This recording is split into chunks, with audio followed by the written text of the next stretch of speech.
നാരായണ നാരായണ നാരായണ നാരായണ നാരായണ നാരായണ നാരായണ നാരായണ നാരായണ നാരായണ.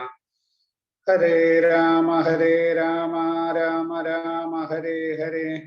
ഹരേ കൃഷ്ണ കൃഷ്ണ കൃഷ്ണ ഹരേ ഹരേ. ഹരേ രാമ രാമ രാമ ഹരേ ഹരേ. ഹരേ കൃഷ്ണ കൃഷ്ണ കൃഷ്ണ ഹരേ ഹരേ. ഹരേ രാമ രാമ രാമ ഹരേ ഹരേ. ഹരേ കൃഷ്ണ കൃഷ്ണ കൃഷ്ണ ഹരേ ഹരേ. ഓ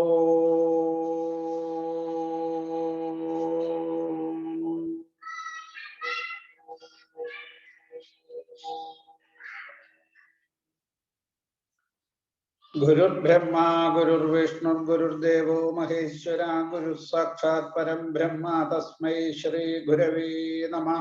അജ്ഞാനതിമിരാന്തസ്യ ജ്ഞാനാഞ്ജനശലാകയാ ചക്ഷുരുന്മീലിതം യേന തസ്മൈ ശ്രീ ഗുരവേ നമഃ. മാനാതീതഗുണാകരാ സുമനസാമഗ്രേ സരശ്രീപദീ ധ്യാനാവസ്ഥിതമാനസ പരിണത പ്രജ്ഞപ്രകൃഷ്ടാചയാം നാനാശാസ്ത്രവിശാരദാ പ്രണിപതൽഭക്തവ്രജൈരാവൃത ജ്ഞാനാനന്ദയതീശ്വരോ വിജയതേ സൗജന്യരത്നാകര. മൂകം കരോതി വാചാലം പങ്കും ലംഘയത്തെ ഗിരിം യത്കൃപാദമഹം വന്ദേ ബാലകൃഷ്ണം പരം ഗുരും. വാഗീശാദ്യാസു മനസാം സർവാർത്ഥാനാമുപക്രമേ യം നത്വാ കൃതകൃത്യാ സ്വിസ്തം നമാമി ഗജാനനം. ദോർഭിർയുക്താ ചതുർഭിസ്ഫടികമണിമയീമക്ഷമാലാം ദദാനാ ഹസ്തേനൈകേന പദ്മം സിതമഭിജശുതം പുസ്തകം ചാപരേണ ഭാസാം കുന്ദേന്ദുശംഖസ്ഫടികമണിനിഭാ ഭാസമാനാ സമാനാ താമേ വാഗ്ദേവതേയം നിവസതു വദനെ സർവദാ സുപ്രസന്ന. ശിവം ശിവകരം ശാന്തം ശിവാത്മാനം ശിവോത്തമം ശിവമാർഗപ്രണേതാരം പ്രണതോസ്മി സദാശിവം. സർവമംഗളമംഗല്യേ ശിവേ സർവാർത്ഥസാധികേ ശരണ്യേ ത്രയംബകേ ഗൗരി നാരായണി നമോസ്തുതേ. പീതാംബരം കരവിരാജിത ശംഖചക്രകൗമോദകീ സരസിജം കരുണാസമുദ്രം രാധാസഹായമതിസുന്ദരമന്ദഹാസം വാതാലയേശമനിശം ഹൃദി ഭാവയാമി. കൃഷ്ണായ വാസുദേവായ ദേവകീ നന്ദനായ ച നന്ദഗോപകുമാരായ ഗോവിന്ദായ നമോ നമഃ. കൃഷ്ണായ വാസുദേവായ ഹരയേ പരമാത്മനെ പ്രണതക്ലേശനാശായ ഗോവിന്ദായ നമോ നമഃ. സച്ചിദാനന്ദരൂപായ വിശ്വോൽപത്യാദിഹേതവേ താപത്രയ വിനാശായ ശ്രീകൃഷ്ണായ വയം നമഃ. ഓം ജന്മാദ്യസ്യ യതോന്വയാലിതരതച്ഛാത്വേഷ്വഭിജ്ഞസ്വരട്ടേനേ ബ്രഹ്മഹൃദായ ആദികവയേ മുഹ്യന്തി യത്തൂരയ തേജോ വാരിമൃതാം യഥാ വിനിമയോ യത്ര സർഗോ മൃഷ ധാമുനാ സ്വേന സദാ നിരസ്തകുഹകം. സത്യം പരം ധീമഹി ധർമ്മ പ്രോജ്ജിതകൈതവോത്ര പരമോ നിർമ്മത്സരാണാം സദാം വേദ്യം വാസ്തവമത്ര വസ്തു ശിവതം താപത്രയോന്മൂലനം.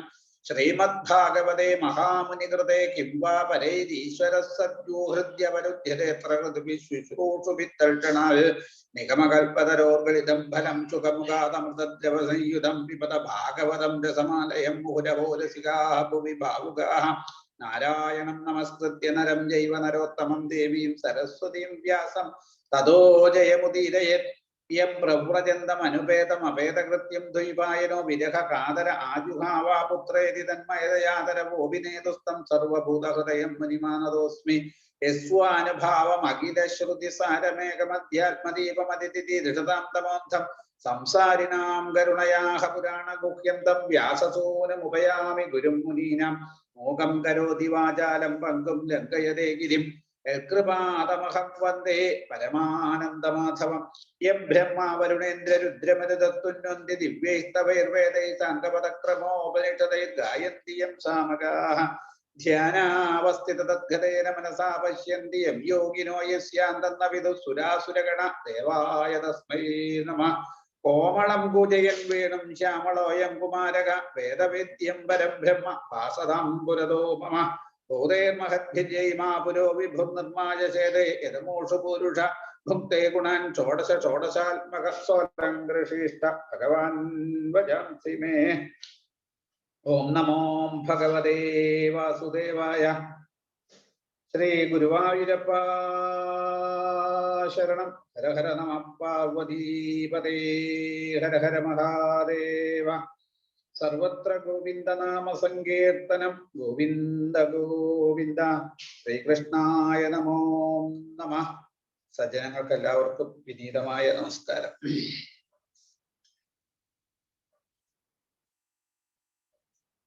ഏകാദശം, ശ്രീമദ് ഭാഗവതം ഏകാദശത്തില് ആ മുക്തി എന്ന ലക്ഷണത്തെ അവതരിപ്പിച്ചിരിക്കുകയാണ്. നമുക്ക് ശരീരം, ഇന്ദ്രിയങ്ങള്, മനസ്സ്, ബുദ്ധി ഇതിൽ നിന്നൊക്കെയുള്ള ആ മുക്തി. കാരണം ഇപ്പൊ നമ്മളൊക്കെ ശരീരേന്ദ്രിയ മനോബുദ്ധികൾക്ക് അടിമപ്പെട്ടുകൊണ്ടാണ് ജീവിക്കുന്നത്. കാരണം നമ്മുടെ ഇഷ്ടം പോലെയല്ല ശരീരത്തിന്റെ ഭാവം. ശരീരത്തിന് എന്താണോ തോന്നുന്നത് അതിനനുസരിച്ചിട്ട് നമ്മൾ പ്രവർത്തിച്ചു കൊണ്ടിരിക്കുകയാണ്. അതിനു പകരം ശരീരത്തിൽ നിന്ന്, ആ ശരീരത്തിന്റെ, ഇന്ദ്രിയങ്ങളുടെ, ആ മനസ്സിന്റെ ആ ഭാവത്തിൽ നിന്നൊക്കെ നമുക്ക് നിവർത്തിക്കാൻ കഴിയണം. ഇപ്പൊ നമുക്ക് ആഹാരം കഴിക്കണം എന്ന് തോന്നുമ്പോഴല്ല കഴിക്കുന്നത്, ശരീരത്തിന് വേണം എന്ന് തോന്നുന്ന സമയത്താണ്. ഉറങ്ങണം എന്ന് നമ്മൾ വിചാരിക്കുമ്പോഴല്ല നമ്മൾ ഉറങ്ങുന്നത്, ശരീരത്തിന് ഉറക്കം വരുന്ന സമയത്താണ് നമ്മൾ ഉറങ്ങുക. ഇതൊക്കെ നമ്മള് ശരീരത്തിന് അടിമപ്പെട്ടതിന്റെ ലക്ഷണങ്ങളാണ്. അപ്പൊ അതിൽ നിന്നൊക്കെ ഒരു നിവൃത്തി, അതാണ് ഈ മുക്തി എന്ന ഭാവം കൊണ്ട് ഉദ്ദേശിക്കുന്നത്. അപ്പൊ അതിൽ നിന്നൊക്കെ വ്യത്യസ്തനാണ്, അതിനൊക്കെ സാക്ഷിയായിട്ടിരിക്കുന്ന ആളാണ് താൻ. ആ ശരീരത്തിന്റെ ഭാവങ്ങളോ അതുപോലെ തന്നെ വികാരങ്ങളോ ഒന്നും അതിന് സാക്ഷിയായിട്ടുള്ള എന്നെ ബാധിക്കുന്നതല്ല. ഞാൻ അതിൽ നിന്ന് വേറെയാണ്. അതാ ആ എന്റെ സ്വരൂപം എന്ന് വെച്ചാൽ ശരീരത്തിന്റെ ഭാവമായിട്ടുള്ള അനർഥ ജഡ ദുഃഖ സ്വരൂപമല്ല, പരമാനന്ദ സ്വരൂപിയാണ് ഞാന്. അതാ പരമാനന്ദ സ്വരൂപിയായിട്ടുള്ള ഭഗവാനെ അറിഞ്ഞ് അതാണ് താനെന്ന് അനുഭവിക്കുന്ന സമയത്ത് നമുക്ക് പിന്നെ ദുഃഖമില്ലാത്തൊരവസ്ഥയിലേക്ക് എത്താൻ പറ്റും. അപ്പൊ അതിനാണ് ഏകാദശത്തില് ഭഗവാൻ ഉദ്ധവന് ഉപദേശങ്ങൾ ഓരോന്നായിട്ട് കൊടുത്തുകൊണ്ടിരിക്കുന്നത്. കഴിഞ്ഞ ദിവസത്തെ ക്ലാസ്സിൽ നമ്മള് ഭഗവാന്റെ വിഭൂതി യോഗത്തെ കുറിച്ച് ആണ് നമ്മൾ അനുസ്മരിച്ചത്. വിഭൂതി യോഗം കൊണ്ട് ഉദ്ദേശിക്കുന്നത് പ്രപഞ്ചത്തില് സർവത്ര സർവേശ്വര ഭാവന വരാൻ, അതായത് സർവേശ്വര ദൃഷ്ടി മിഴിക്കാൻ, കാണുന്ന സകല ചരാചരങ്ങളിലും ഉത്കൃഷ്ടമായിട്ടുള്ള പദാർത്ഥങ്ങളിലും നികൃഷ്ടമായിട്ടുള്ള പദാർത്ഥങ്ങളിലും ഒക്കെ ഇരിക്കുന്നത് ഈശ്വരനാണ്, ആത്മാവാണ്. ആത്മാവിൽ നിന്ന് ഭിന്നമല്ല ഈ ലോകം.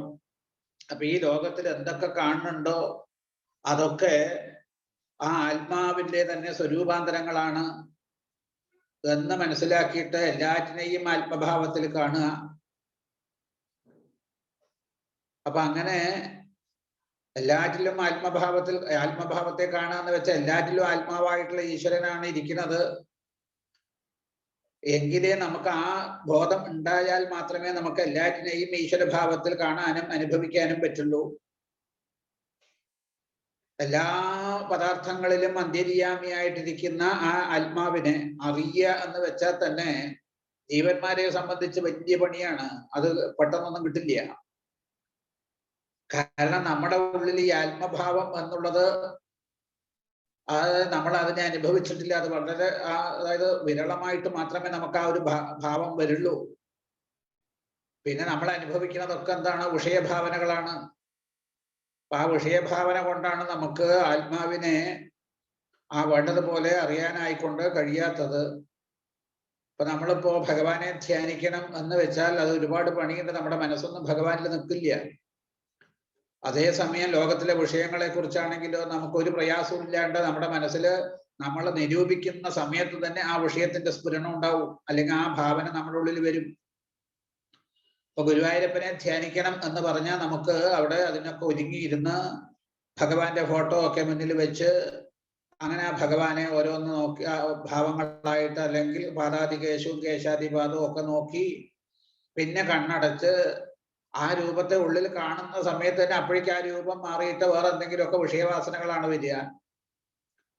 എന്താ പദ അങ്ങനെ അതേ സമയം നമുക്ക് ലോകത്തിലെ പദാർത്ഥങ്ങൾ ഇപ്പൊ ഭാര്യയെ കുറിച്ചോ ഭർത്താവിനെ കുറിച്ചോ മക്കളെ കുറിച്ചോ ധ്യാനിക്കണമെങ്കിൽ അവരെ കുറിച്ച് നമ്മള് അവരെ കുറിച്ച് ഓർക്കേണ്ട നിമിഷം അവരുടെ രൂപം നമ്മുടെ ഉള്ളിൽ വരുന്നുണ്ട്.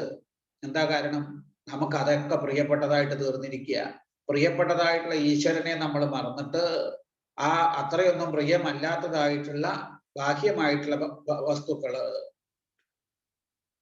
അതൊന്നും നിത്യവുമല്ല സത്യവുമല്ല. അപ്പൊ അതിനെയാണ് നമുക്ക് കൂടുതൽ ഇഷ്ടം, പ്രിയമായിട്ടിരിക്കുക. അതുകൊണ്ടാണ് അത് നമ്മൾ സ്മരിക്കുന്ന സമയത്ത് നമ്മുടെ ഉള്ളിൽ അത് പ്രകാശിക്കുന്നത്. അപ്പൊ ആ ഇഷ്ടവും പ്രിയവും നമുക്ക് ഈശ്വരനോട് കൂടി ആയിത്തീരണം.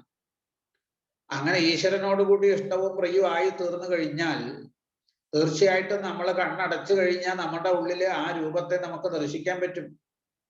പിന്നെ കണ്ണ് തുറന്നാലും കാണുന്ന സകല ചരാചരങ്ങളിലും നമുക്ക് ആത്മഭാവത്തെ അറിയാം. അതിനു വേണ്ടിയിട്ടാണ് ഇവിടെ വിഭൂതി യോഗത്തെ കുറിച്ചത്. എങ്ങനെ ധ്യാനിച്ചു കഴിഞ്ഞാൽ എളുപ്പത്തിൽ അങ്ങയെ അറിയാൻ കഴിയും, എല്ലാറ്റിലും അവിടെ നിന്നാണ് ഇരിക്കുന്നത് എന്ന ബോധം എങ്ങനെയാണ് ഉണ്ടാവുക. അപ്പൊ അവിടുത്തെ വിഭൂതികൾ എന്തൊക്കെയാണെന്ന് ചോദിച്ചപ്പോഴാണ് ഇന്നലെ കഴിഞ്ഞ ദിവസം നമ്മൾ ആ വിഭൂതി യോഗത്തെ കുറിച്ച് അനുസ്മരിച്ചത്. ഇവിടെ ഭഗവാൻ പറഞ്ഞു, ഉദ്ധവ, ഈ ലോകത്തില് എന്റെ വിഭൂതി അല്ലാതെ വേറെ എന്താ ഉള്ളത്? അല്ലെ, ഇവിടെ കാണുന്നതൊക്കെ ഭഗവാന്റെ യാതൊന്നു കണ്ടതതു നാരായണ പ്രതിമ. കാണുന്നതൊക്കെ നാരായണന്റെ സ്വരൂപാന്തരങ്ങളാണ്. അത് ഏതിലും, അതായത് അതിപ്പോ ഉച്ചനീചത്വം ഭാവനയൊന്നും വേണ്ട. ശരീരത്തിനാണ് നമ്മൾ ഈ പറഞ്ഞ പോലെ ഉച്ചനീചത്വം ഒക്കെ കൽപ്പിച്ചിരിക്കുന്നത്. അതിലൊക്കെ അന്തര്യാമിയായിട്ടിരിക്കുന്ന ഈശ്വരൻ എല്ലാവരിലും ഒരുപോലെയാ. സമപ്രിയ സുഹൃൽ എന്നാണ് സപ്തമസ്കന്ധത്തിൽ പറയുന്നത്. സമപ്രിയ സുഹൃൽ ബ്രഹ്മൻ ഭൂതാനാം ഭഗവാൻ സ്വയം എന്നാ പറയും. അപ്പൊ എല്ലാവരിലും സർവസമനായിട്ടിരിക്കുന്ന ആളാണ് ആത്മാവ്.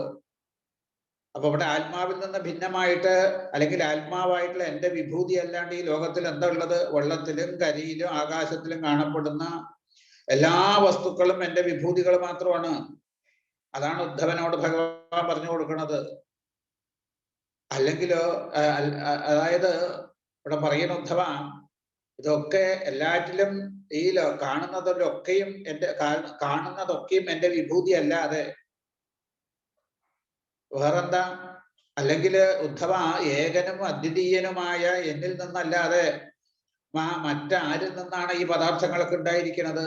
അസ്യ ജന്മാദി യഥാ, ഈ കാണുന്നതൊക്കെ ഏതൊന്നിലുണ്ടായോ? അപ്പൊ ആ ഏതൊന്നിലാണ് എല്ലാം ഉണ്ടാകുന്നത്. ആ ഏതൊന്ന് എന്ന് പറയുന്നത് ഈശ്വരൻ ആത്മാവാണ്. ആത്മാവിൽ നിന്നല്ലാണ്ട് വേറെ പദാർത്ഥങ്ങള് ആത്മാവിന്റെ സാന്നിധ്യത്തിലല്ലേ ആ സത്യമായിട്ട് തോന്നുന്നുള്ളൂ, അല്ലെങ്കിൽ അതിന് നിലനിൽപ്പില്ലല്ലോ. ആത്മാവിൽ നിന്ന് മായയിൽ നിന്ന് പഞ്ചഭൂതങ്ങളെ കൊണ്ട് ശരീരം. അപ്പൊ ശരിക്കും ചിന്തിച്ചു കഴിഞ്ഞാൽ എല്ലാറ്റിനും അടിസ്ഥാനമായിട്ടിരിക്കുന്നത് ആത്മാവാണ്. അപ്പൊ ആത്മാവിൽ നിന്നാണ് എല്ലാം ഉണ്ടായിരിക്കുന്നത്. ആത്മാവിൽ തന്നെ നിലനിൽക്കണോ, ആത്മാവിൽ തന്നെ ലയിക്കണോ. അപ്പൊ എന്നിൽ നിന്നുണ്ടായ എല്ലാം തന്നെയും എന്റെ വിഭൂതികൾ മാത്രമാണ് എന്നാണ് ഇവിടെ ഭഗവാൻ ആ ഉദ്ധവനോട് പറയണത്. ഈ ജഗത്ത് മുഴുവൻ ഭഗവാൻ പറയുന്നു, എന്നിൽ നിന്നാണ് ഉണ്ടായത് എന്ന കാരണം കൊണ്ട് ബ്രഹ്മാണ്ടം മുഴുവനും എന്റെ വിഭൂതികൾ തന്നെയാണ് എന്ന് പറയുകയാണ്. അപ്പൊ ബ്രഹ്മാണ്ടം മുഴുവൻ ഭഗവാന്റെ വിഭൂതി തന്നെ എന്ന് പറഞ്ഞാൽ പിന്നെ ബ്രഹ്മാണ്ടത്തില് ആണല്ലോ എല്ലാം. അപ്പൊ ഈ കാണുന്ന നമ്മളും ഈ കാണുന്ന ലോകവും ലോകത്തിലെ സകല പദാർത്ഥങ്ങളും അമൈവാംശോ ജീവലോകെ ജീവഭൂതസനാതന, ആ ഒരു ഭാവം കാണിച്ചു തരികയാണ്. എല്ലാ വസ്തുക്കളെയും അതുപോലെ തന്നെ ജീവികളെയും വർഗമായിട്ട് വേർതിരിക്കുമ്പോ അതത് വർഗത്തിൽ പ്രധാനപ്പെട്ട വസ്തുക്കളെയും ജീവികളെയും എന്റെ പ്രത്യക്ഷ സ്വരൂപമായി കരുതുന്നത്, പ്രത്യക്ഷ സ്വരൂപമായിട്ട് മനസ്സിലാക്കുന്നത് ഉപാസനയ്ക്ക് ഏറ്റവും പറ്റിയ മാർഗമാണ്. അതുകൊണ്ടാണ് അങ്ങനെ പറയുന്നത്. ആ നിലയ്ക്ക് പറയുമ്പോൾ പിന്നെ ഇന്ന വസ്തുക്കളെ നദികളിൽ ഗംഗയും സരസ്സുകളിൽ സമുദ്രവും അതുപോലെ പർവ്വതങ്ങളിൽ ഹിമാലയവും പശുക്കളിൽ കാമധേനും എന്ന് പറഞ്ഞ് ഉത്കൃഷ്ടമായിട്ടുള്ള ഭാവങ്ങളിൽ ഒക്കെ പറഞ്ഞു ഭഗവാനാണ് എന്നുള്ളത്.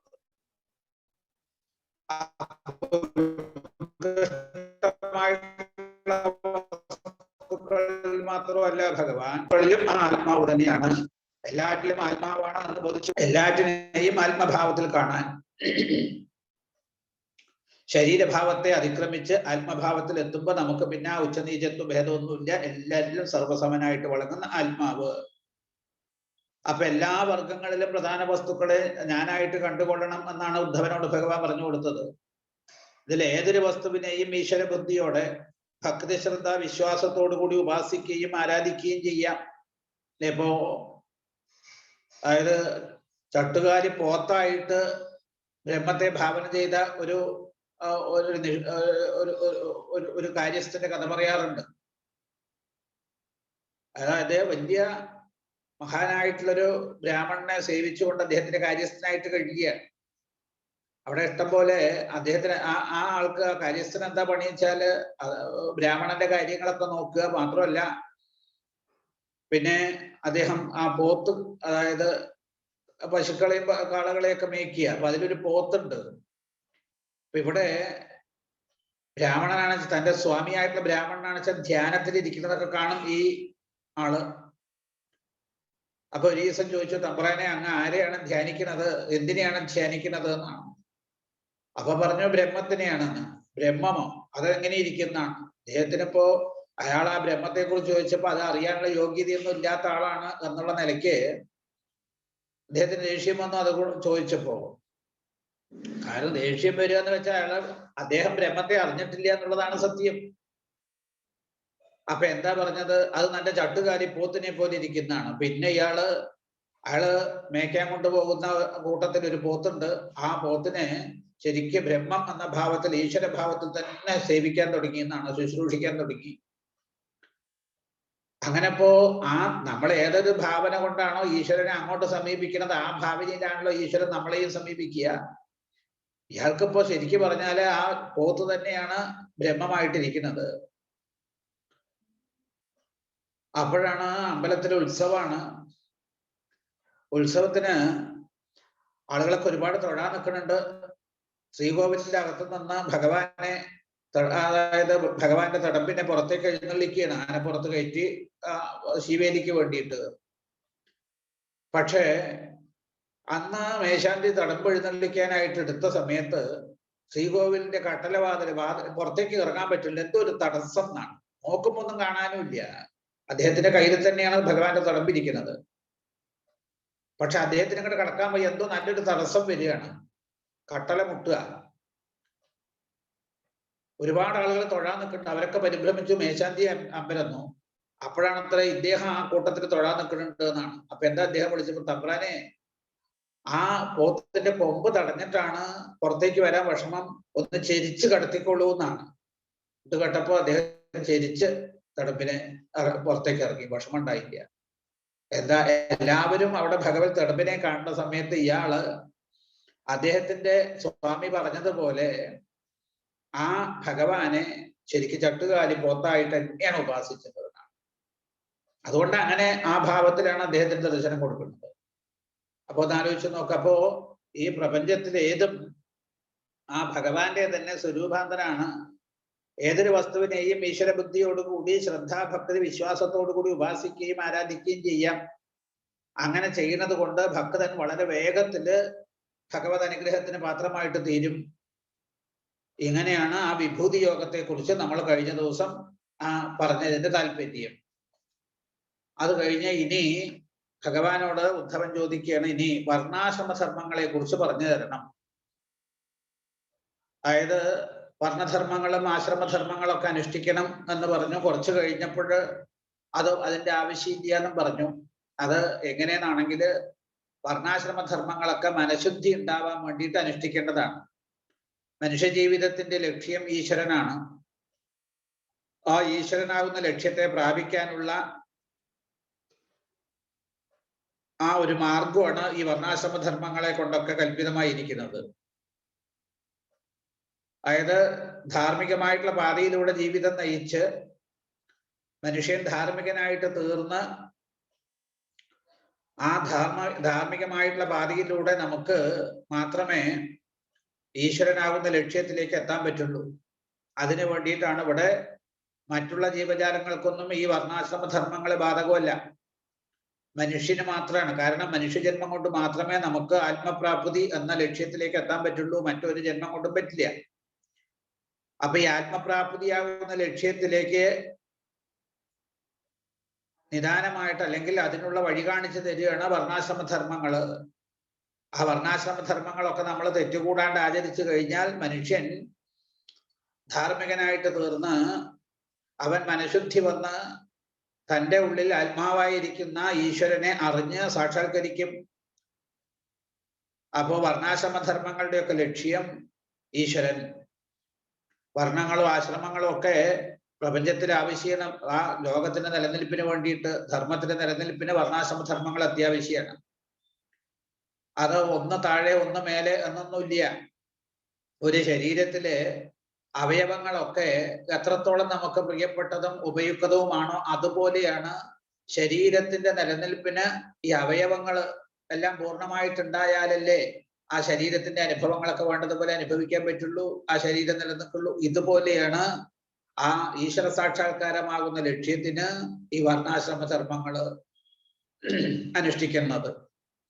കയ്യ്, കാല് അതുപോലുള്ള അവയവങ്ങൾക്കൊക്കെയും ഓരോ സമയത്ത് ഓരോന്നിനും തുല്യമായിട്ടുള്ള ഓരോ പ്രാധാന്യമുണ്ട്.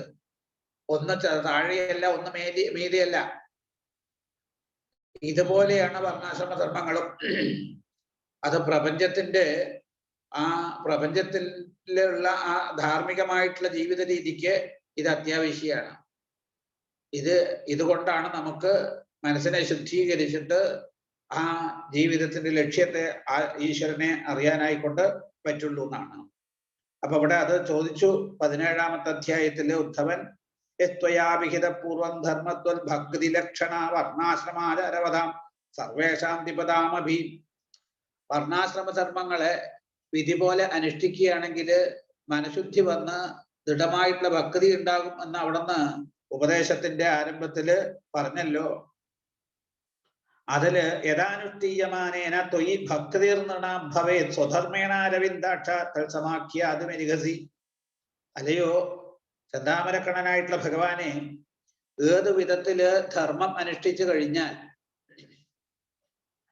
മനുഷ്യർക്ക് അങ്ങയിൽ ഭക്തി വർദ്ധിക്കൂ, അതിനെക്കുറിച്ച് വേണ്ട വിധത്തിൽ പറഞ്ഞു തരണം എന്നാണ്. അതിന് അർഹനായിട്ടിരിക്കുന്നത് അവിടുന്ന് മാത്രമാണ്. പണ്ട് അവിടുന്ന് ഈ ധർമ്മത്തെ ബ്രഹ്മാവിന് ഉപദേശിച്ചിട്ടുണ്ട് അല്ലേ? പുരാഖില മഹാബാഹോ ധർമ്മം പരമകം പ്രഭോ എത്തേന ഹംസരൂപേണ ബ്രഹ്മണേഭ്യാത്തമാധവ സൈതാനിൻ സുമഹത കാലേനാമിത്രഗരിശന ന പ്രായോ ഭവിതാമർത്യലോകെ പ്രാഗനുശാസിത.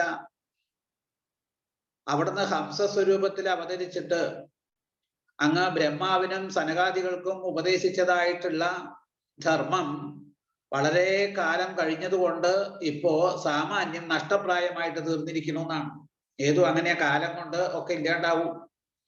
ഇപ്പൊ ഉപദേശ ധർമ്മം പോലും കാലം കൊണ്ട് അത് അതായത് ആരും അനുഷ്ഠിക്കാത്തത് കൊണ്ട് അത് നഷ്ടമായിട്ട് തീരുകയാണ്. എപ്പോഴും ഈ ധർമ്മം ആ പരമ്പരകളായിട്ട് അനുഷ്ഠിച്ച് തന്നെ വരേണ്ടതാ. അപ്പോഴേ പ്രപഞ്ചത്തിന് ധർമ്മം നിലനിൽക്കുള്ളൂ. അല്ലെങ്കിൽ അതൊക്കെ നഷ്ടപ്രായമായിട്ട് തീരും. അപ്പോ അവിടുന്ന് ഈ മനുഷ്യലോകത്തെ ഉപേക്ഷിച്ച് പോയി കഴിഞ്ഞാല് പിന്നെ ഈ ധർമ്മത്തിന്റെ തത്വം ഉപദേശിച്ചു തരാൻ വേറെ ആർക്കും കഴിയില്ല. അങ്ങ് ധർമ്മസ്വരൂപനാണല്ലോ. അപ്പൊ അങ്ങയ്ക്ക് മാത്രമല്ലേ അത് കഴിയുള്ളൂ. അപ്പൊ അതുകൊണ്ട് കർത്താവിധാനാന്യോ ധർമ്മസ്യാച്യുതത്തെ ഭുവി സഭായാമപി വൈരിഞ്യാം എത്ര മൂർത്തിധരാകല. അതായത് വേദങ്ങൾ മൂർത്തിയെടുത്തുകൊണ്ട് വിളങ്ങുന്നതാണ് ബ്രഹ്മാവിന്റെ ലോകം. ആ സഭയിൽ കൂടെ ധർമ്മത്തിന്റെ വക്താവായിട്ടും രക്ഷിതാവായിട്ടും അങ്ങല്ലാതെ വേറൊരാളെ കാണില്ല. അപ്പൊ പിന്നെ ഭൂമിയിലെ കാര്യം പ്രത്യേകം പറയേണ്ട കാര്യമുണ്ടോ?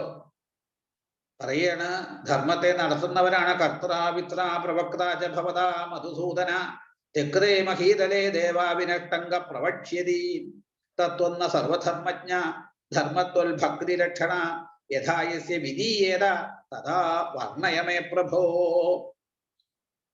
പറയ ഭഗവാനെ, അവിടുന്ന് ആ സകല ധർമ്മങ്ങളുടെയും ആ ഉറവിടമായിട്ടിരിക്കുന്ന ആളാണ്, ധർമ്മസ്വരൂപനാണ് അവിടുന്ന്. നിഷ്കളങ്ക ഭക്തി ഉണ്ടാവാൻ കാരണമായിട്ടുള്ള ധർമ്മത്തെ അവിടുന്ന് എനിക്ക് ഉപദേശിച്ചു തരണം. ഇവിടെ ആ ആ തരത്തിൽ അങ്ങയിൽ നിഷ്കളങ്ക ഭക്തി ഉണ്ടാവാൻ ഓരോരുത്തരും അവരവരുടെ സ്ഥിതിയിൽ നിന്നുകൊണ്ട് ഏതൊക്കെ സമ്പ്രദായമാണ് ചെയ്യണം എന്ന് അതായത് ഇന്ന അനുഷ്ഠാനങ്ങൾ ചെയ്യണം എന്ന് നിശ്ചയിക്കപ്പെട്ടിരിക്കുന്നത് അത് എന്നോട് പറഞ്ഞു തരണേ എന്നാണ്. അപ്പൊ അവിടെ നിന്ന് മാത്രമാണ് അത് പറയാൻ യോഗ്യനായിട്ടുള്ള ആള് എനിക്കതിന് അത് വേണ്ടതുപോലെ ഉപദേശിക്കണം എന്നാണ്.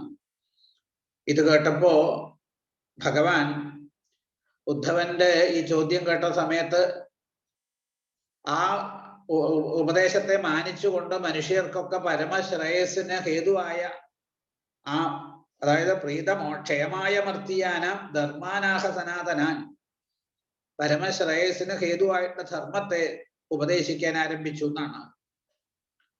എന്താ ഭഗവാൻ ഇവിടെ പറഞ്ഞത്? ധർമ്മ്യ ഏഷതവ പ്രശ്നോ നൈശ്രേയസകരോ ഉദണാം വർണ്ണാശ്രമാചാരവതാം തമുദ്ധവ നിബോധമേ. ഉദ്ധവ, അങ്ങയുടെ ചോദ്യം വളരെ നന്നായി. ജനങ്ങൾക്ക് മുഴുവൻ മോക്ഷാനുഭൂതിയെ നൽകുന്ന ധർമ്മത്തെ പറ്റിയാണ് അങ്ങയുടെ ചോദിച്ചത്. അപ്പൊ ജനങ്ങളുടെയൊക്കെ ലക്ഷ്യം ജീവിതം, അതായത് മനുഷ്യജന്മത്തിന്റെ ലക്ഷ്യം മോക്ഷപ്രാപ്തി. അത് ഞാൻ പറഞ്ഞു തരാം എന്നാണ്. അത് ശ്രദ്ധയോടുകൂടി കേട്ടോളൂ. അതുകൊണ്ട് തന്നെ അതായത് അങ്ങക്ക് ആ മനസ്സിലെ സംശയങ്ങളൊക്കെ നീങ്ങും. ഇപ്പോ വർണ്ണധർമ്മങ്ങള്, ആശ്രമധർമ്മങ്ങള്,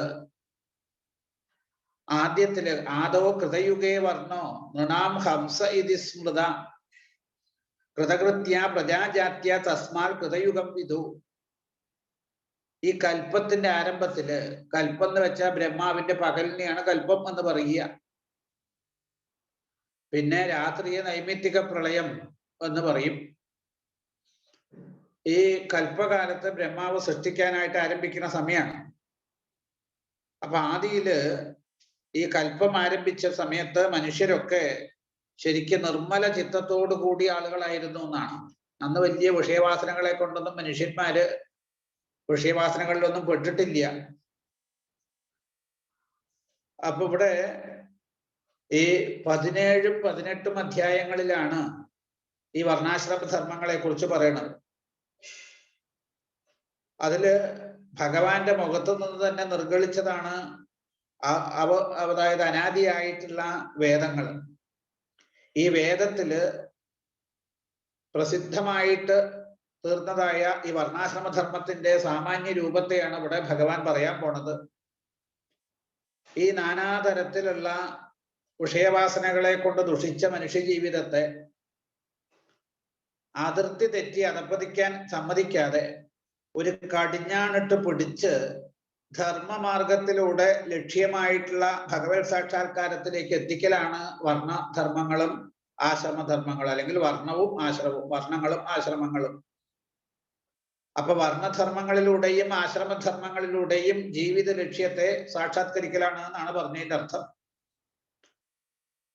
അതായത് ഒരു ജീവന്റെ ഒട്ടാകെയുള്ള സംസാരഗതിയെ തന്നെ 4ആക്കി വേർതിരിച്ചതാണ് വർണ്ണങ്ങൾ. അതുപോലെ ഒരു ജീവിതത്തെ തന്നെ 4ആക്കി തരംതിരിച്ചു സംസ്കാരത്തിൽ കൂടെ. ഇങ്ങനെ ജീവനെ ലക്ഷ്യത്തിലേക്ക് ഉയർത്തലാണ് ആശ്രമധർമ്മങ്ങളെ കൊണ്ടും സാധിക്കുന്നത്. അതായത് ധർമ്മമാർഗത്തിലൂടെ ലക്ഷ്യമായിട്ടുള്ള ഭഗവത് സാക്ഷാത്കാരത്തിൽ എത്തിക്കുകയാണ്. ഒരു ജീവന്റെ ആ സംസാരഗതിയെ 4ആക്കിയിട്ട് വേർതിരിച്ചതാണ് ഈ വർണ്ണങ്ങൾ എന്നൊക്കെ പറയുന്നത്. ഒരു ജീവിതത്തെ തന്നെ 4ആക്കി തരംതിരിച്ച് സംസ്കാരത്തിൽ കൂടെ ജീവനെ ലക്ഷ്യത്തിലേക്ക് ഉയർത്തുകയാണ് ഈ ആശ്രമധർമ്മങ്ങളെ കൊണ്ട് സാധിക്കുന്നത്. അതില് ബ്രാഹ്മണ, ക്ഷത്രിയ, വൈശ്യ, ശൂദ്രൻ, ഇങ്ങനെ 4 വർണ്ണങ്ങള്. ബ്രഹ്മചര്യം, അതുപോലെ അതായത് ഗാർഹസ്ഥ്യം, വാനപ്രസ്ഥം, സന്യാസം, 4 ആശ്രമങ്ങള്. ഇതൊക്കെ ഭഗവാന്റെ ആ ശ്രീനാരായണന്റെ അവയവങ്ങളിൽ നിന്ന് തന്നെയാണ് ഉണ്ടായിരിക്കുന്നത്. അപ്പൊ ഇതിന്റെയൊക്കെ ഉൽപ്പത്തി ഭഗവാനിലാണ്. അപ്പോ ആ ഭഗവാനിൽ നിന്ന് തന്നെ ഉത്ഭവിച്ചതായിട്ടുള്ള വർണ്ണക്കാരും ആശ്രമക്കാരും എന്ത് ചെയ്യണം? തൻ്റെ ഉൽപ്പത്തിക്ക് ആശ്രയമായിട്ടുള്ള ഭഗവാനെ തനിക്ക് വിധിച്ചതായിട്ടുള്ള ധർമ്മങ്ങളിലൂടെ ആരാധിച്ച് സന്തോഷിപ്പിക്കുക, ഭഗവാനിലെത്തുക. അതാണ് വർണ്ണാശ്രമ ധർമ്മങ്ങളുടെ താല്പര്യം എന്നാണ്. അത് ഇപ്പൊ 4 ആക്കിയത് കൊണ്ട് 4 4 കാണാൻ പാടില്ല. ഒരു പിതാവിന്റെ 4 പുത്രന്മാരെ പോലെയാണ് ഈ വർണ്ണാശ്രമധർമ്മങ്ങളെയൊക്കെ നമ്മൾ കണക്കാക്കാൻ പാടുള്ളൂ. വർണ്ണത്തില് ഒരച്ഛന് 4 മക്കളുണ്ടെന്ന് വെച്ചാൽ 4 മക്കളും ഒരുപോലെ തന്നെയാണ്. ഇതുപോലെ തന്നെയാണ് 4 വർണ്ണങ്ങളും ലോകത്തില്. അപ്പൊ ഇവിടെ ആദ്യത്തെ കൃതയുഗമാണ് ആദ്യത്തെ യുഗം. ഈ കൽപ്പാരംഭത്തില് കൃതയുഗത്തിൽ ഇന്നത്തെ പോലെ വർണ്ണങ്ങളോ ആശ്രമങ്ങളോ ഒന്നും ഉണ്ടായിരുന്നില്ല. അന്ന് ഹംസം എന്നൊരു വർണ്ണം മാത്രമേ ഉണ്ടായിരുന്നുള്ളൂ എന്നാണ്. അതാണ് ആദോ കൃതയുഗേ വർണ്ണോ നൃണാം ഹംസ ഇതി സ്മൃത കൃതകൃത്യ പ്രജാജാത്യ തസ്മാൽ കൃതയുഗം വിദു. ഹംസം എന്നൊരു വർണ്ണം മാത്രമേ ഉണ്ടായിരുന്നുള്ളൂ. ജനങ്ങളൊക്കെ കൃതകൃത്യന്മാരാണ്. ഒന്നിന്റെയും അപേക്ഷയില്ല അവർക്ക്. ഒക്കെ പൂർണ്ണ സംതൃപ്തി, സാറ്റിസ്ഫാക്ഷൻ ഉണ്ട് അവർക്ക്. അതുകൊണ്ട് എല്ലാവരും കൃതകൃത്യന്മാരായിരുന്നത് കൊണ്ടാണ് ആ യുഗത്തിന് കൃതയുഗം എന്ന പേര് തന്നെ ഉണ്ടായത് എന്നാണ്. അന്ന് വേദ പ്രണവ ഏവാഗ്രേ ധർമ്മോഹം വൃഷരൂപദൃക് ഉപാസതേ തപോനിഷ്ഠ ഹംസം മാ മുക്തകിൽബിഷ. ആദിയില് വേദം ഹംസം, അതായത് വേദം ഓം എന്ന പ്രണവം മാത്രമായിരുന്നു എന്നാണ്. അകാര ഉകാര മകാരങ്ങള് ഇനി അതാണ് ഇനി 3 ആയിട്ട് ഇനി ഒന്ന് വിപുലമാകാൻ പോണത്. അപ്പോ അതില് തപസ്, ശൗചം, ദയ, സത്യം, ഇതാണ് ധർമ്മത്തിന്റെ 4 പാദങ്ങള്. അങ്ങനെ ഈ 4 പാദങ്ങളോട് കൂടി അന്ന് ധർമ്മം പൂർണ്ണമായിരുന്നു എന്നാണ് കൃതയുഗത്തില്. എപ്പോഴും ഈ പരമേശ്വരനെ കാളയുടെ പുറത്ത് സഞ്ചരിക്കുന്ന ആളായിട്ടാണ് ചിത്രീകരിക്കുക പുരാണങ്ങളിലൊക്കെ. എന്താ അത്? ധർമ്മമൂർത്തിയാണ് പരമേശ്വരൻ. ധർമ്മമൂർത്തിയായിട്ടുള്ള പരമേശ്വരൻ ഈ 4 പാദങ്ങളുടെ കേന്ദ്രമാണ്. അല്ലെങ്കിൽ ഈ പറഞ്ഞതുപോലെ തപസ്, ശൗചം, ദയ, സത്യം, ഇതാണ് ഈ കാളയുടെ 4 കാലുകൾ എന്ന് പറയുന്നത്. ഇതിലേതെങ്കിലും ഒരു കാലിന് അപകടം സംഭവിച്ചാൽ പിന്നെ യാത്ര സുഖമാവില്ല. അതാണ് കാണിച്ചു തരുന്നത്. അപ്പൊ പരമേശ്വരനെ എപ്പോഴും കാളപ്പുറത്ത് ആണ് വർണ്ണിക്കുന്നത് എന്നുള്ളത് കൊണ്ട് ധർമ്മത്തിന്റെ മൂർത്തിമത് ഭാവമാണ് പരമേശ്വരൻ. അത് കാണിച്ചു തരികയാണ്. അപ്പൊ ഇവിടെ ആ സത്യം, ശൗചം, ദയ, തപസ്, ഇങ്ങനെ 4 പാദങ്ങളോട് കൂടിയിട്ട് കൃതയുഗത്തിൽ ധർമ്മം പൂർണ്ണമായിരുന്നു എന്നാണ്. കൃതയുഗത്തിൽ ജനങ്ങള് തപസ് കൊണ്ട് പാപമൊക്കെ നശിപ്പിച്ച്, പൊതുവെ പാപം തന്നെ ഇല്ല, ഇനിയിപ്പോ എന്തെങ്കിലും വന്നു കൂടിയിട്ടുണ്ടെങ്കിൽ അവരുടെ തപസ്സിന്റെ പ്രഭാവം കൊണ്ട് ആ പാപമൊക്കെ ഇല്ലാണ്ടാവുകയാണ്. ഹംസസ്വരൂപനായിട്ടുള്ള പരമാത്മാവായിട്ട് എന്നെ ഉപാസിച്ചു വന്നിരുന്നു എന്നാണ് അവിടെ ഉദ്ധവനോട് ഭഗവാൻ പറയണത്.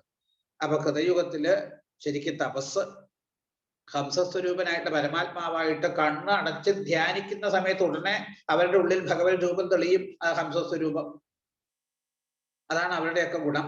അത് കഴിഞ്ഞ് കൃതയുഗം കഴിഞ്ഞ് ത്രേതായുഗത്തിന്റെ ആരംഭത്തില് വിരാട് പുരുഷനായിട്ടുള്ള എൻ്റെ ഹൃദയത്തിൽ നിന്ന് പ്രാണചലനം കൊണ്ട് ഋക്ക്, യജുസ്, സാമം തുടങ്ങി 3 വേദങ്ങളും അവയില് വർണ്ണിച്ചതായിട്ടുള്ള ആ പ്രതിപാദിച്ചതായിട്ടുള്ള ഹോതാവ്, അദ്വിത്യു, ഉദ്ഗാതാവ് എന്നിവരുടെ കർമ്മത്തിൽ നിന്ന് 3 വിഭാഗങ്ങളോട് കൂടിയ യാഗവും ഉണ്ടായി എന്നാണ്.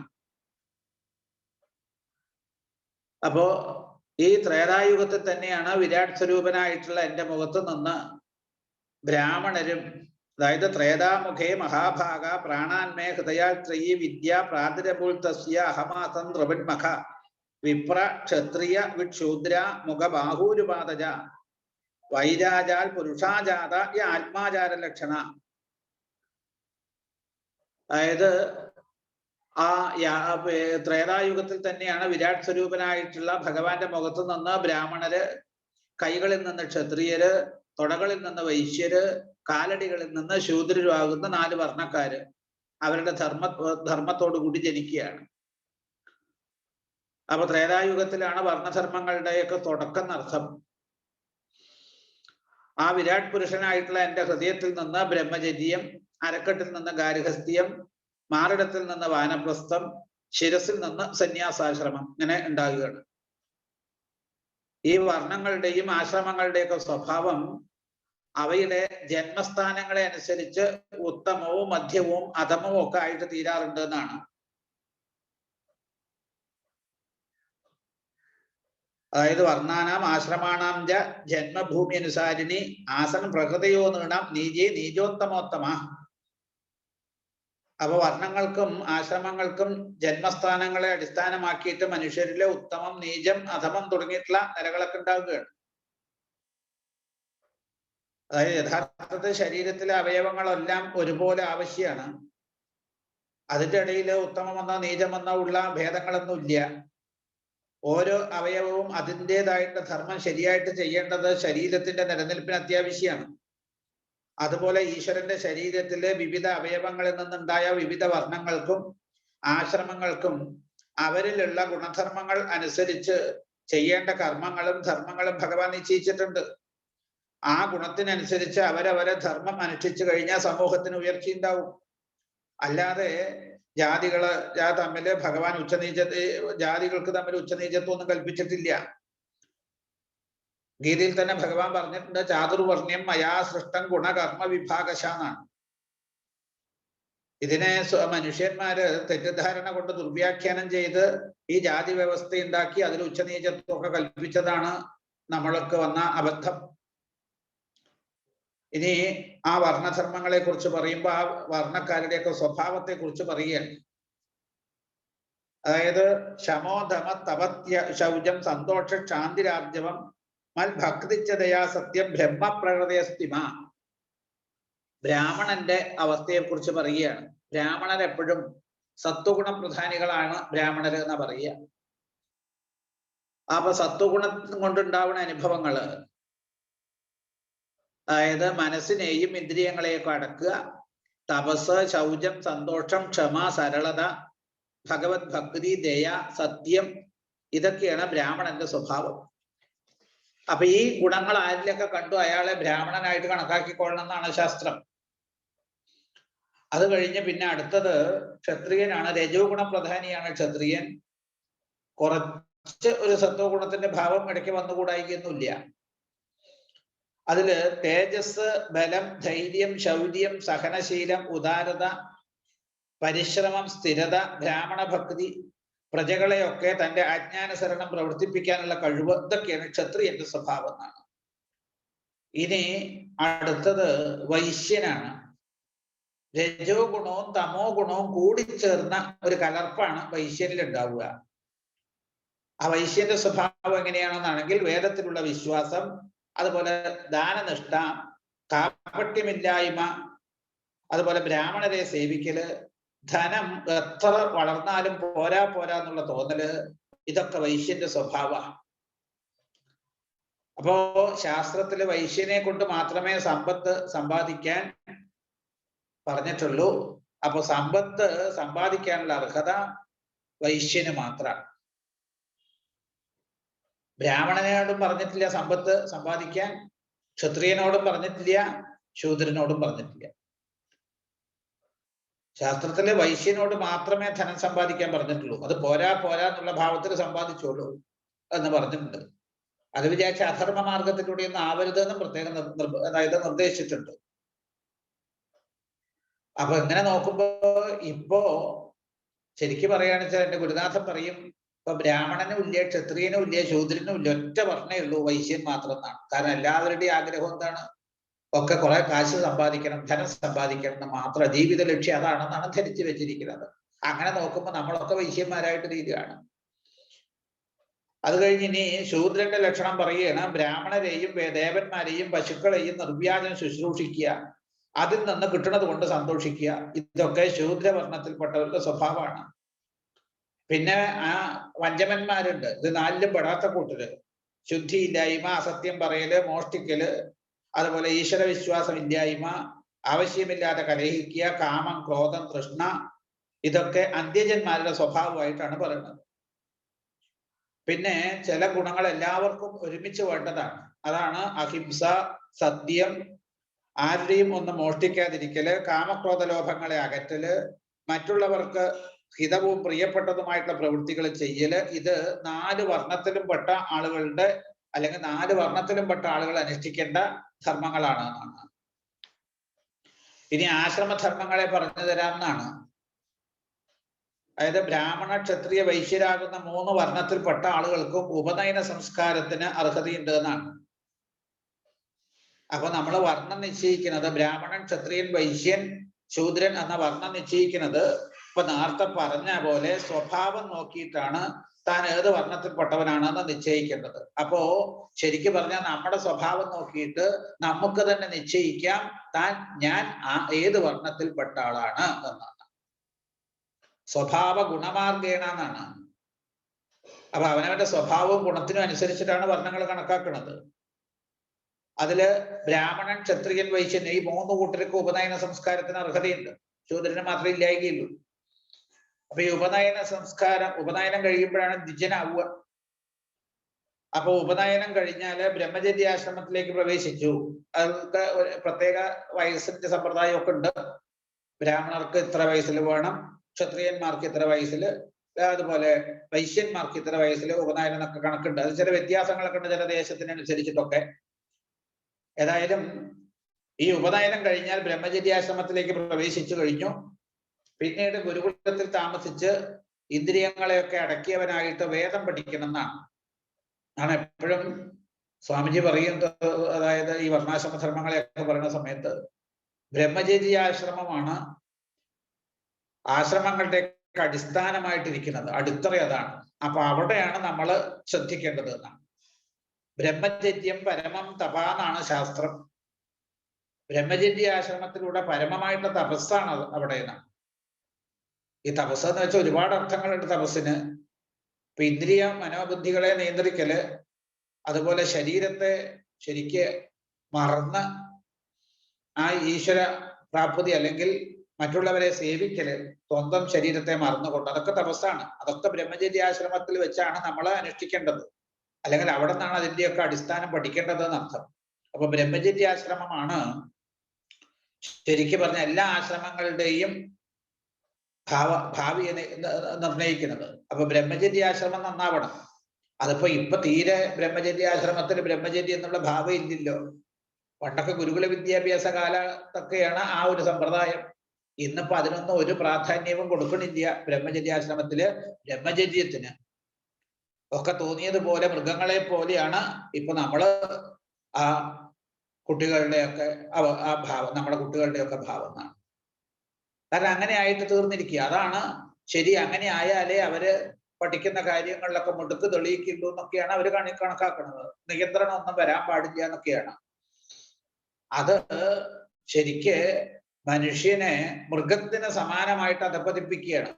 ഈ പറഞ്ഞതുപോലെ ആ ഇന്നത്തെ ഭൗതിക വിദ്യാഭ്യാസത്തിലൊക്കെ അവര് കേമന്മാരാവാം. പക്ഷേ അവരുടെ അകത്തേക്ക് നോക്കൂ, സ്വഭാവത്തിന് എത്രത്തോളം ശുദ്ധി വന്നിട്ടുണ്ട് എന്ന് മനസ്സിലാക്കിയാൽ ഇതിന്റെ കോട്ടം നന്നായിട്ട് അവിടെ കാണും. എത്ര വലിയ നോക്കൂ, ഇപ്പോ അതിശയപ്പെടാറുണ്ട്.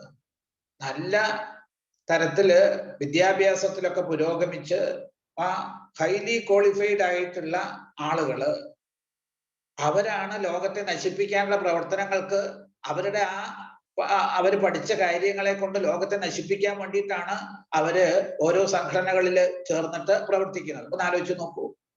അപ്പോ വിദ്യാഭ്യാസം കൊണ്ട് മനഃശുദ്ധി കിട്ടിയോ അവർക്ക്? വിദ്യാഭ്യാസം കൊണ്ട് അവർ നേടിയ വിദ്യാഭ്യാസത്തെ ഉപയോഗിച്ചിട്ട് ലോകത്തെ നശിപ്പിക്കാനല്ലേ ശ്രമിക്കുന്നത്? അതൊക്കെ ഈ ബ്രഹ്മചര്യത്തിന്റെ കുറവ് കൊണ്ട് വരുന്ന അനുഭവങ്ങളാണ്. അപ്പൊ ബ്രഹ്മചര്യാശ്രമത്തില് ബ്രഹ്മചര്യാണ് ശരിയായിട്ട് അതായത് അനുഷ്ഠിക്കപ്പെടേണ്ടത്. എങ്കിലേ ബാക്കിയൊക്കെ നേരെയാവുള്ളൂ. അടിത്തറ ഇല്ലാണ്ട് നമ്മളെ മുകളിലേക്ക് എന്ത് കെട്ടിപ്പൊക്കിയാലും അതിന് നിലനിൽപ്പുണ്ടാവുമോ? അപ്പൊ ബ്രഹ്മചര്യാശ്രമത്തില് ബ്രഹ്മചാരിയാണ് കാരണം നാളത്തെ ഗൃഹസ്ഥനാവുന്നത്. ആ ഗൃഹസ്ഥനാണ് അടുത്ത വാനപ്രസ്ഥനാവുന്നത്. ആ വാനപ്രസ്ഥനാണ് അടുത്ത് സന്യാസിയാവുന്നത്. ഈ ഗൃഹസ്ഥനെ ആശ്രയിച്ചിട്ടാണ് മറ്റു വർണ്ണക്കാരൊക്കെ, അതായത് മറ്റു ആശ്രമക്കാരൊക്കെ നിലകൊള്ളുന്നത്. അപ്പൊ നല്ലൊരു ബ്രഹ്മചാരിക്ക് നല്ലൊരു ഗൃഹസ്ഥനാവാൻ പറ്റുള്ളൂ.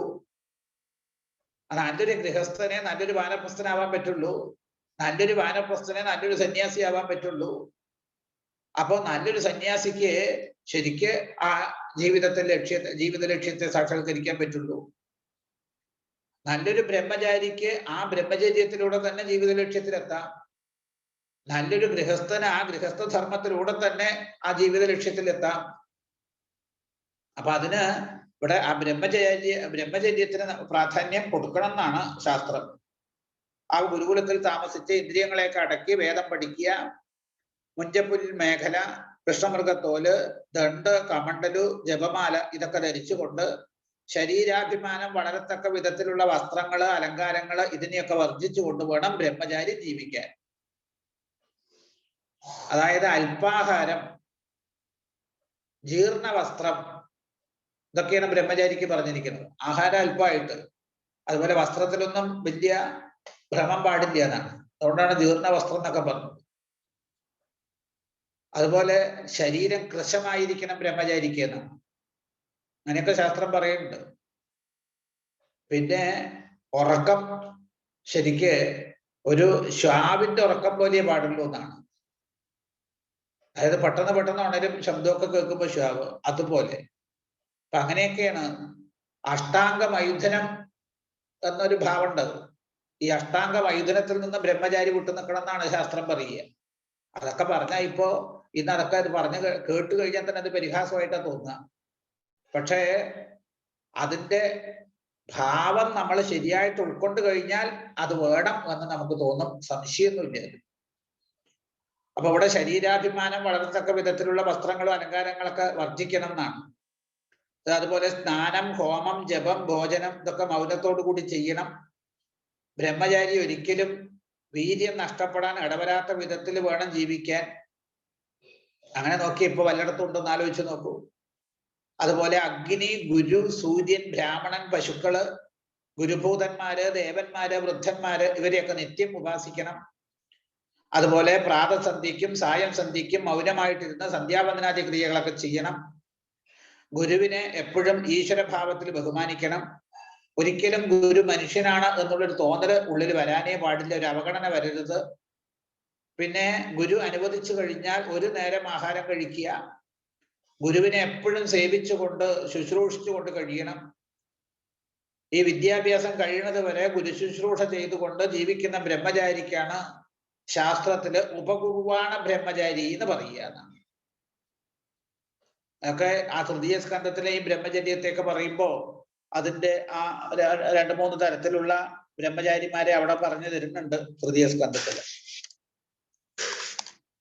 അപ്പോ ഇങ്ങനെ ആ ഉപകുർവാണ ബ്രഹ്മചാരി എന്നാണ് വിദ്യാഭ്യാസം കഴിയുന്നത് വരെ ഗുരുശുശ്രൂഷ ചെയ്തുകൊണ്ട് ജീവിക്കുന്ന ബ്രഹ്മചാരിയുടെ പേര്.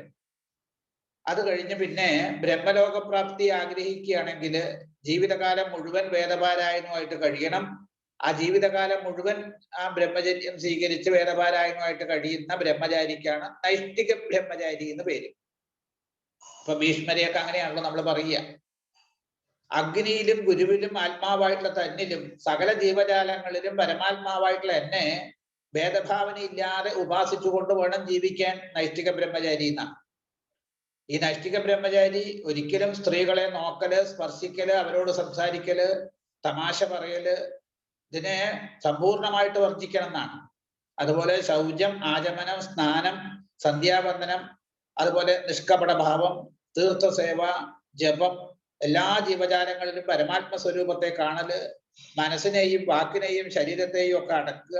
ഇത് 4 ആശ്രമത്തിൽപ്പെട്ടവരും അവശ്യം അനുഷ്ഠിക്കേണ്ട കാര്യങ്ങളാണ്. ഈ ശൗചം, ആചമനം, സ്നാനം, സന്ധ്യാവന്ദനം, നിഷ്കപടത, തീർത്ഥസേവ, അതുപോലെ തന്നെ ജപം, എല്ലാ ജീവജാലങ്ങളെയും ഈശ്വരഭാവത്തിൽ കാണുക. അതുപോലെ ആവശ്യത്തിന് മാത്രം സംസാരിക്കുക. ആ ശരീരത്തെ തോന്നിയതുപോലെ വിഷയങ്ങളിലേക്ക് പ്രവേശിപ്പിക്കാതിരിക്കുക. ഇതൊക്കെ 4 ആശ്രമക്കാരും അവശ്യം അനുഷ്ഠിക്കേണ്ട സംഗതികളാണെന്ന്. ഈ വിധത്തില് നൈഷ്ഠികനായിട്ട് ജീവിക്കുന്ന ബ്രഹ്മചാരി ജ്ഞാനം കൊണ്ട് അഗ്നിയെ പോലെ തേജസ്വിയായിട്ട് തീരുന്നതാണ്. തീവ്രമായിട്ടുള്ള തപസ് കൊണ്ട് ആ അയാളുടെ മനസ്സിലെ കർമ്മവാസനകളൊക്കെ നശിച്ച് ഭക്തി വളർന്ന് ആ ജീവന് മുക്തിയെ പ്രാപിക്കാൻ പറ്റുന്നതാണ്. അങ്ങനെയാണ് ബ്രഹ്മചര്യാശ്രമത്തിലൂടെ മുക്തി പ്രാപിക്കുന്നത് എന്നാണ്, ജീവിത ലക്ഷ്യത്തെ പ്രാപിക്കുന്നത്. ആ ബ്രഹ്മചര്യാശ്രമത്തിന്റെ ലക്ഷ്യം ഈശ്വരൻ അത് കാണിച്ചു തരിക.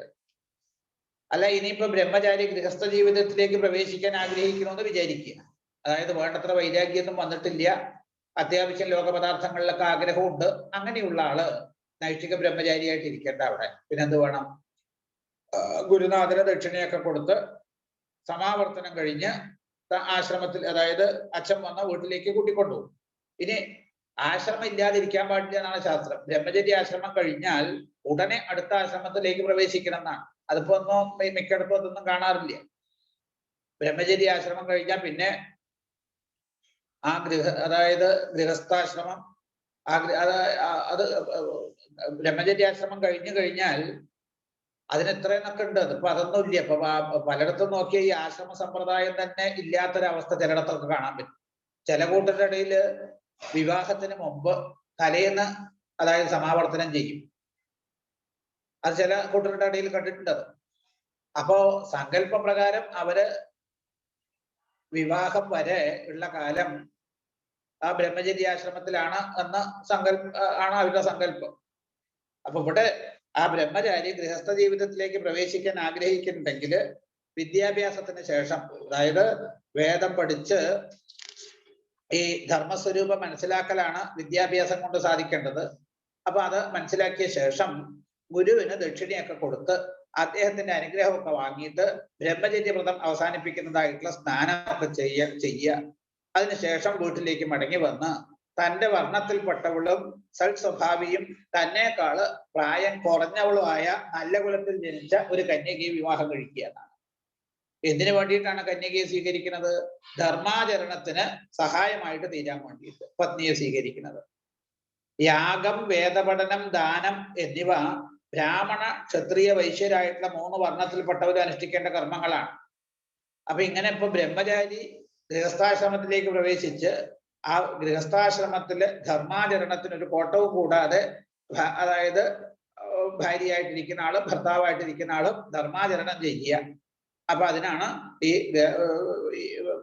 ഗൃഹസ്ഥാശ്രമത്തില് പത്നിയെ സ്വീകരിക്കാൻ പറഞ്ഞിരിക്കുന്നത്.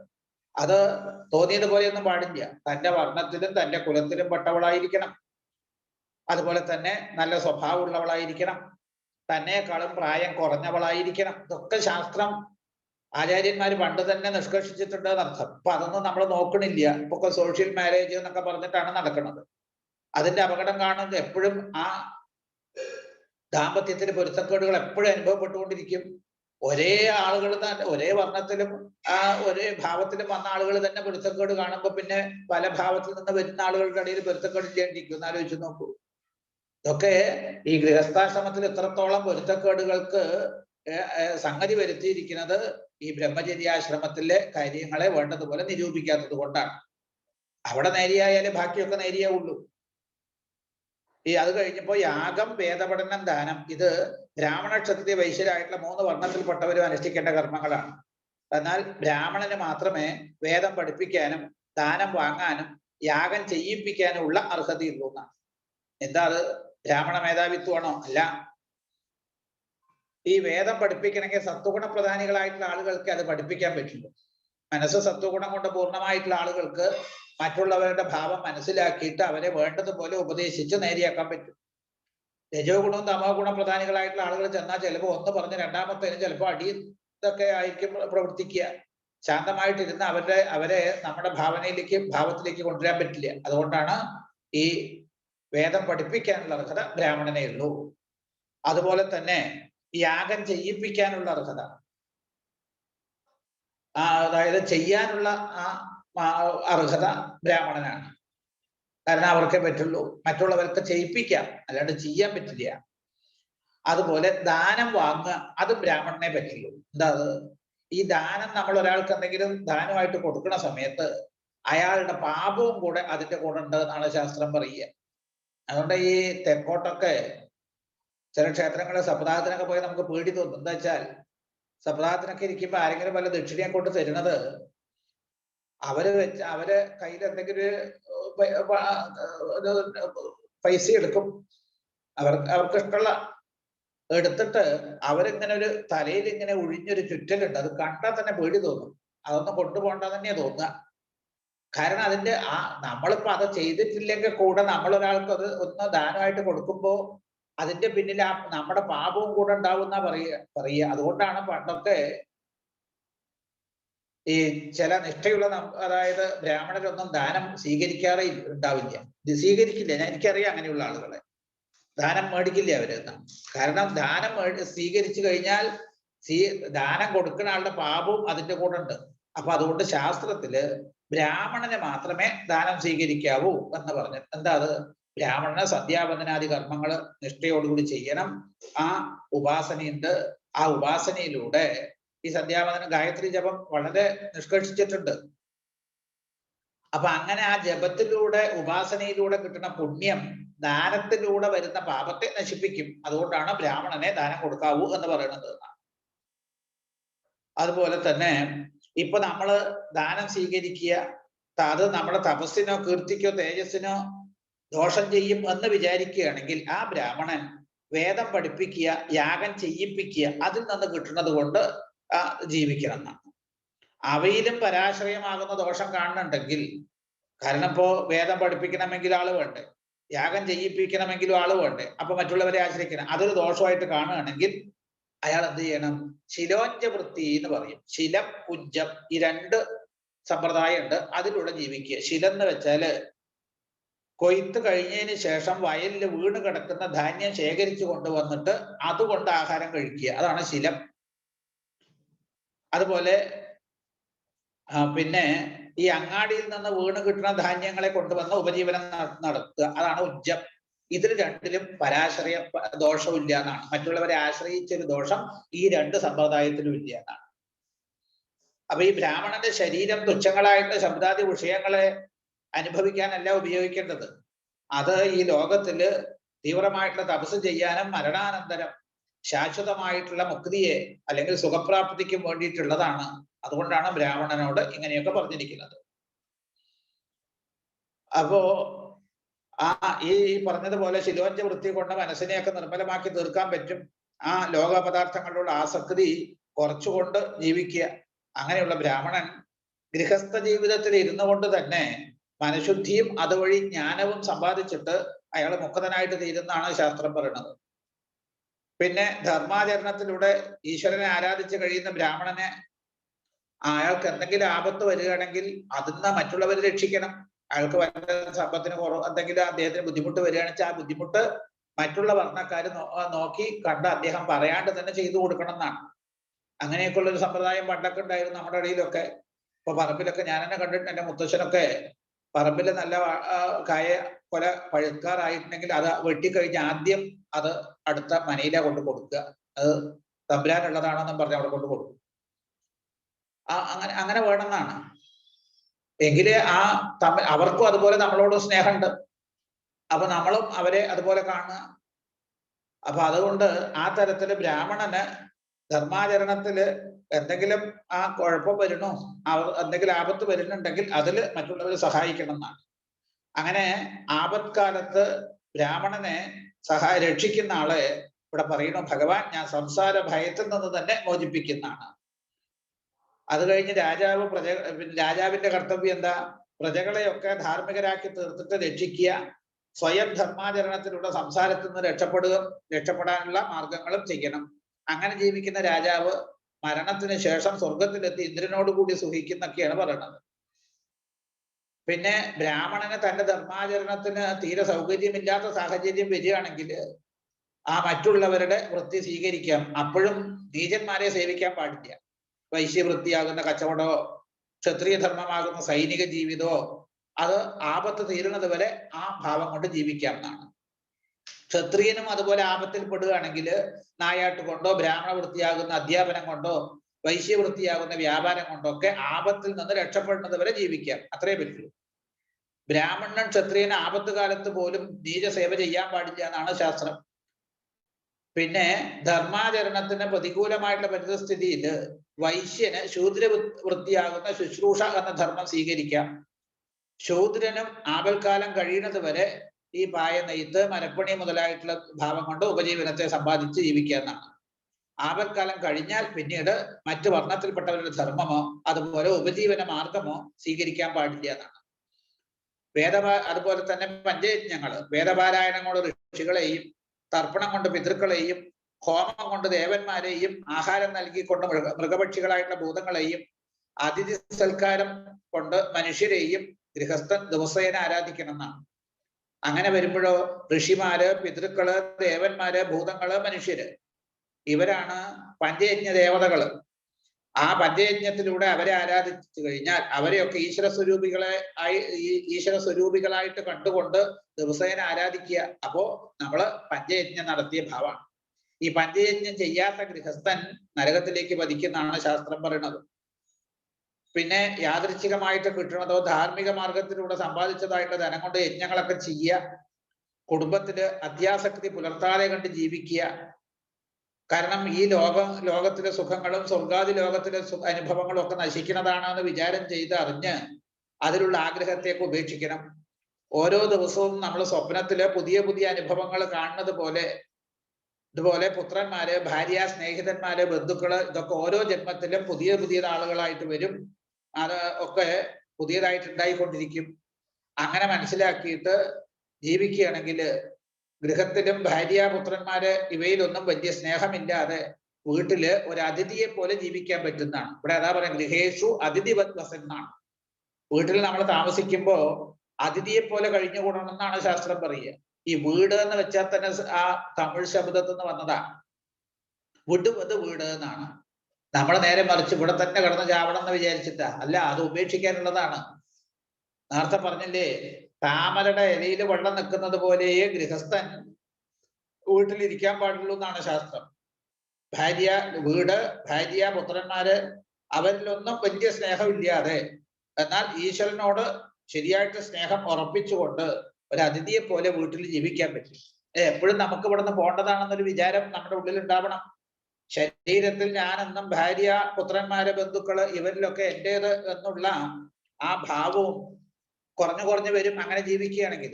ഇങ്ങനെ ഗൃഹസ്ഥ ധർമ്മത്തിലൂടെ ഈശ്വരനായിട്ടുള്ള എന്നെ ആരാധിച്ചുകൊണ്ട് ജീവിക്കുന്നവനെ ക്രമേണ ഭക്തിയും വൈരാഗ്യവും വളർന്നു വരും. ഉദ്ധവ, ആ ഗൃഹസ്ഥ ജീവിതത്തിൽ വൈരാഗ്യം വന്നാല് പിന്നെ അടുത്ത വാനപ്രസ്ഥാശ്രമത്തിലേക്ക് പ്രവേശിക്കാം. വേണ്ടത്ര പാകത വന്നു എങ്കിൽ സന്യസിക്കുകയും ചെയ്യാം. പാകത വരാണ്ട് സന്യസിക്കാൻ പാടില്ല എന്നാണ്. അതായത് വൈരാഗ്യാണ് സന്യാസത്തിനുള്ള അടിസ്ഥാനം. തീവ്രമായിട്ടുള്ള പരവൈരാഗ്യം വരണം. വൈരാഗ്യം വരാതെ സന്യസിക്കുന്ന ആള് തന്നെ വഞ്ചിക്കുകയാണ്, സമൂഹത്തെയും വഞ്ചിക്കുകയാണ്. നമുക്ക് ഈ വൈരാഗ്യം ഇല്ലാതെ സന്യസിച്ചു കഴിഞ്ഞാൽ അപകടം എന്താ പറ്റുക? ചിലപ്പോൾ വീണ്ടും സന്യാസമൊക്കെ ഉപേക്ഷിച്ചിട്ട് പഴയ ഭാവത്തിലേക്ക് വരും. അങ്ങനെ വന്ന ആള് അവർക്ക് പിന്നെ എപ്പോഴും മുക്തി കിട്ടില്ല എന്നാ പറയുക ശാസ്ത്രത്തില്.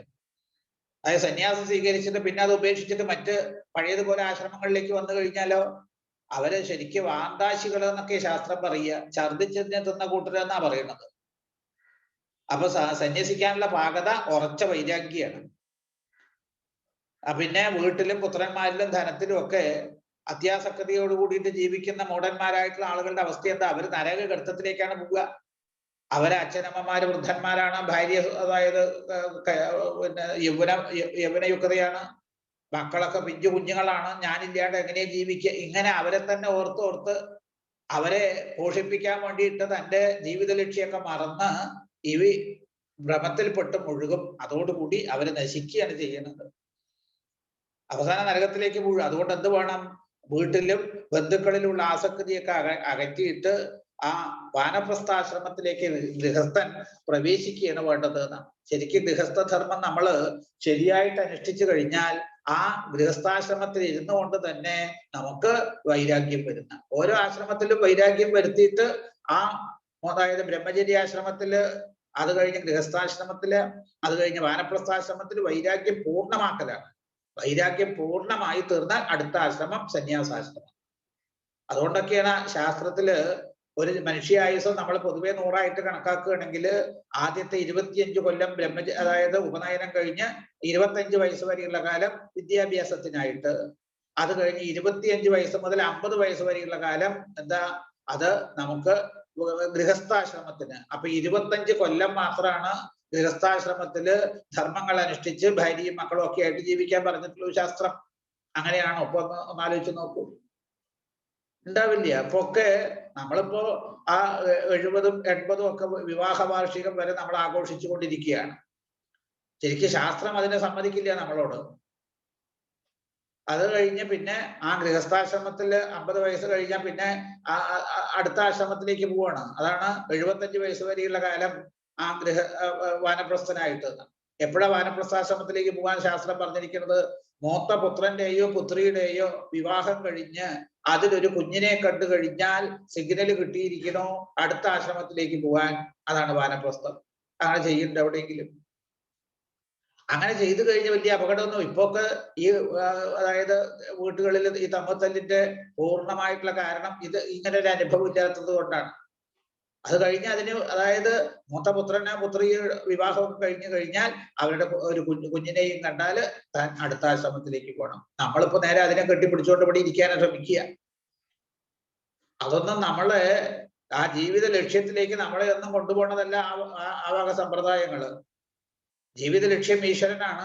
അപ്പൊ അതിനൊക്കെ ഉള്ളൊരു മാർഗമാണിത്. ഇതിൽ തന്നെ പിടിച്ചു നിൽക്കാൻ പാടില്ല എന്ന് ഉറച്ചിട്ട് ആ മൂത്ത പുത്രന്റെയോ പുത്രിയുടെയോ വിവാഹം കഴിഞ്ഞ് അതിലൊരു കുഞ്ഞിനെ കണ്ടു കഴിഞ്ഞാല് പേരക്കുട്ടിയായി കഴിഞ്ഞാൽ പിന്നെ വാനപ്രസ്ഥാശ്രമം. അതായത് നമ്മളെ മനസ്സുകൊണ്ട് തന്നെ വാനപ്രസ്ഥം സ്വീകരിച്ചാൽ മതി. അവിടെ വീട് വിട്ടു പോകണമെന്നൊന്നുമല്ല.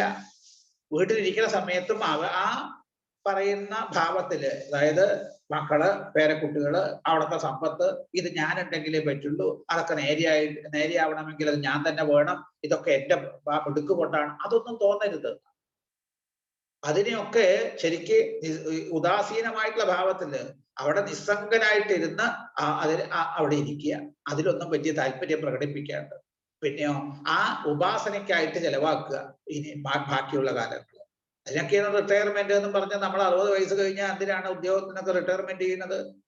ഇനിയുള്ള ജീവിതം ഇനി നമുക്ക് വേണ്ടി ജീവിക്കും. ഇതൊക്കെ അത്രയും കാലം അന്യർക്ക് വേണ്ടി നമ്മൾ ജീവിച്ചു.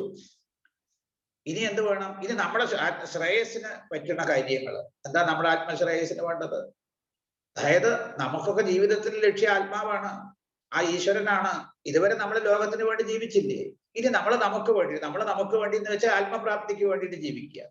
അതിനായിട്ടുള്ള കാര്യങ്ങൾ സത്സംഗം ചെയ്യുക, അത് സത്സംഗം ശ്രവിക്കുക, ആ ശാസ്ത്രങ്ങളൊക്കെ പഠിക്കുക, അതിലെ സംശയങ്ങളൊക്കെ നിവാരണം ചെയ്യുക, അതിനനുസരിച്ച് ജീവിതം നയിക്കാൻ ശ്രമിക്കുക.